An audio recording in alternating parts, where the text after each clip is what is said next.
আবার অশান্তি করে চলে এসেছিস। যে বাড়িতে তোমার সম্মান নেই সে বাড়িতে আমি ফিরবো না বাবা। কেন রে মা, কে অসম্মান করলো? ও প্রতিদিন ওর বাবার ছবিতে মালা দেয়, কই তোমার ছবিতে তো মালা দেয় না। শোনো ভাই, ভালোবাসায় যদি টাকার গুরুত্ব নাই থাকতো তাহলে মেয়েদের স্বপ্নে শুধু রাজপুত্রই কেন আসে? কেউ আজ পর্যন্ত বলছে যে আমার স্বপ্নে দিন মজুর আসছিল? তোমরা বুঝতে কেন ভুল করো? পয়সা is important, money is honey bro, money is honey. আমরা মেয়েরা কিন্তু এক ধরনের বিজ্ঞানী, আর সেই জন্যই আমরা স্বামীর আগে কখনোই খাবার খাই না। কারণ বিজ্ঞানীরা যখনই কোনো ওষুধ বা কিছু আবিষ্কার করে তখনই সেটা ইঁদুর আর বানরের ওপর আগে টেস্ট করে, আগে ট্রাই করে, ওদেরকে আগে খাওয়ায়। ঠিক আছে? তো সেই জন্য আমরাও সবকিছু স্বামীদেরকে আগে খাওয়াই, তারপরে আমরা খাই।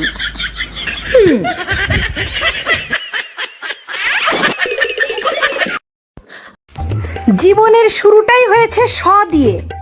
সূর্য, সকাল, সন্ধ্যা, সংসার, শ্বশুর বাড়ি, শ্বশুর, শাশুড়ি, শালা, শালি, সর্বনাশ।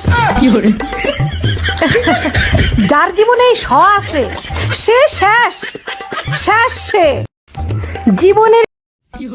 হ্যালো, হ্যাঁ বলো বউ। আমি যদি হারিয়ে যাই তাহলে তুমি কি করবা? তুমি যদি হারিয়ে যাও তাহলে খবরের কাগজে আমি বিজ্ঞাপন দিব, বিজ্ঞাপন।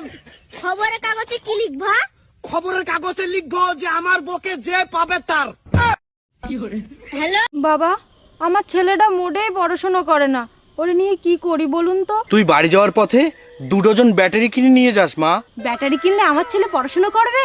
না, তোর ছেলের ভবিষ্যৎ তো অন্ধকার, ওর টর্চ লাইট ছাড়া ওর জীবন আলোকিত করা যাবে না। আপনি ডাক্তার না হাতুড়ি ডাক্তার? আরে আপনি এত রেগে যাচ্ছেন কেন? কি হয়েছে আমাকে খুলে বলুন। ওর পোকা লেগেছে উপরের দাঁতে, আর আপনি নিচের দাঁত তুলে দিয়েছেন কেন? পোকা নিচের দাঁতে দাঁড়িয়ে উপরের দাঁত খাচ্ছিল, এখন আর দাঁড়াতেও পারবে না, খেতেও পারবে না।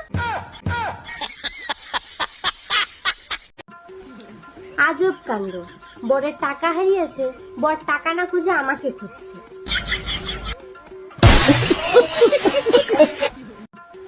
এই যে আমি এত পোস্ট করি, তোমাদেরকে হাসাই, তোমাদের ইচ্ছা করে না আমাকে ইনভাইট করে তোমাদের বাড়িতে খাওয়াইতে?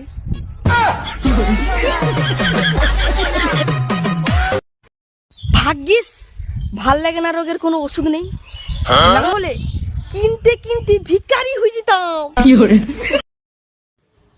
সারাদিন যে পরিমাণ ফোন ঘাটি, ঘন্টা হিসাবে কেউ যদি 10 টাকা দেয় তাহলে লক্ষ লক্ষ টাকার মালিক হতাম।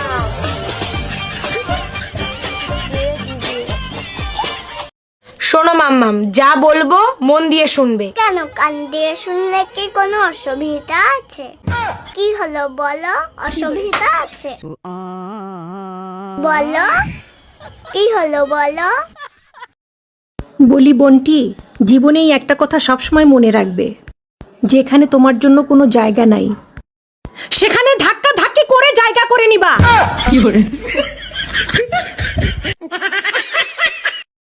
ইতিহাস সাক্ষী, ছেলেরা কোনো গার্লফ্রেন্ড নিয়ে ভিডিও পোস্ট করে না, কারণ তারা একটার জন্য 11টা হারাতে পারবে না। ইতিহাস। আচ্ছা শোনো না, হ্যাঁ বলো। বলছি যারা কাজে ফাঁকি দেয় তাদের কি বলে? কেন বউ?